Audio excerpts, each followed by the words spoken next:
হযরত উমর রাদিয়াল্লাহু আনহু যখন তার সফলতার উচ্চ স্তরে দাঁড়িয়েছিলেন, যেটি ছিল মিশর বিজয়, ফেরাউনের শহর মিশর, যে মিশর ছিল দুনিয়ার সবচেয়ে শক্তিশালী, সবচেয়ে ধনসম্পদওয়ালা দেশ, সেই মিশরকে বিজয় করল।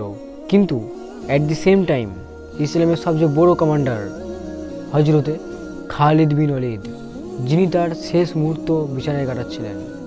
কিন্তু ঠিক সেই সময় ইসলামের এক মহান সেনাপতি, আল্লাহর তরবার হজরত খালিদ বিন ওয়ালিদ তার জীবনের শেষ নিঃশ্বাস ফেলছিল। তিনি খালিদ বিন ওয়ালিদকে মুসলমানদের কমান্ডার থেকে সরিয়ে দিলেন।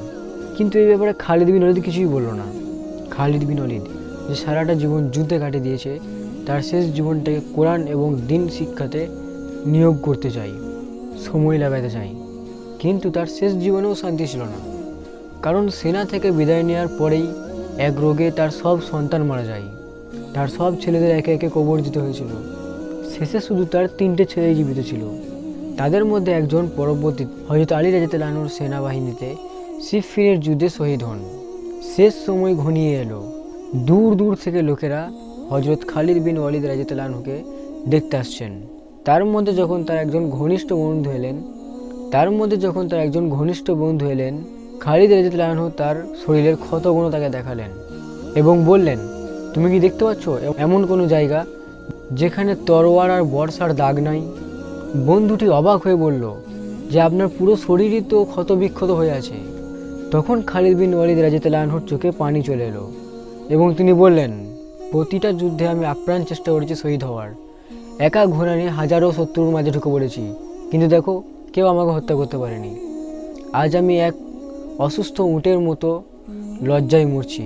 তার বন্ধু উত্তর দিলেন, আপনি কি জানেন না, যেদিন রাসূল সাল্লাল্লাহু আলাইহি সাল্লাম আপনাকে সাইফুল্লাহ অর্থাৎ আল্লাহর তরবার বলেছিলেন, সেই দিনই ঠিক হয়ে গেছিল যে আপনাকে কেউ মারতে পারবে না, অর্থাৎ আল্লাহর তরবারকে কেউ ভাঙতে পারবে না। এই কথাটা শুনে খালিদ রাদিয়াল্লাহু আনহুর চোখে একটু শান্তি এলো। তিনি মাথা রাখলেন বালিশে এবং কিছুক্ষণ পরেই ইসলামের ইতিহাসের সবচেয়ে বড় কমান্ডার খালিদ রাদিয়াল্লাহু আনহু দুনিয়া ছেড়ে চলে গেলেন।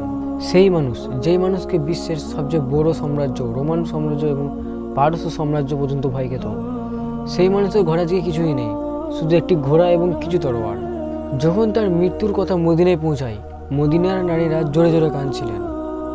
কিন্তু মনে রাখো, হযরত ওমর রাদিয়াল্লাহু আনহু মদিনায় আগেই একটা নিয়ম বানিয়েছিলেন, যেই মারা যাক না কেন তার জন্য কেউ উচ্চস্বরে কাঁদবে না। কিন্তু আজ খালিদ বিন ওয়ালিদের মৃত্যুতে কেউ সেই নিয়ম পালন করতে পারল না।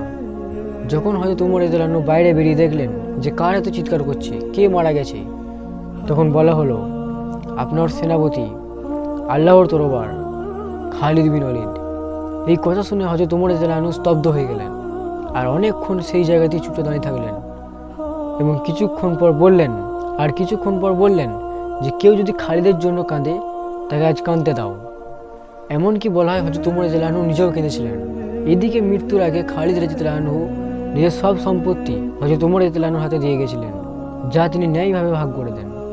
যখন হিসাব করা হলো, তখন দেখা গেল যে খালিদ বিন ওয়ালিদ, যে জীবনে সব যুদ্ধ জিতেছে, সম্রাটের মতো একজন সেনাপতি, যার কাছে কিছুই নেই, শুধু একটি ঘোড়া আর কিছু তরোয়ার। আজ যদি আমরা দেখি, যারা নিজেদের মুসলিম জেনারেল বলে, তাদের বিলাসিতা, বড় বড় গাড়ি, প্রাইভেট জেট, তাদের সামনে খালিদ রাদিয়াল্লাহু আনহুর সরল জীবন এক অদ্ভুত শিক্ষা। হযরত ওমর রাদিয়াল্লাহু আনহু এরপর মাত্র 2 বছর বেঁচেছিলেন, আর এই 2 বছরে হযরত খালিদ বিন ওয়ালিদ রাদিয়াল্লাহু আনহুকে বহু স্মরণ করতেন এবং সভাতে বারবার তার বীরত্বের কথা আলোচনা করতেন।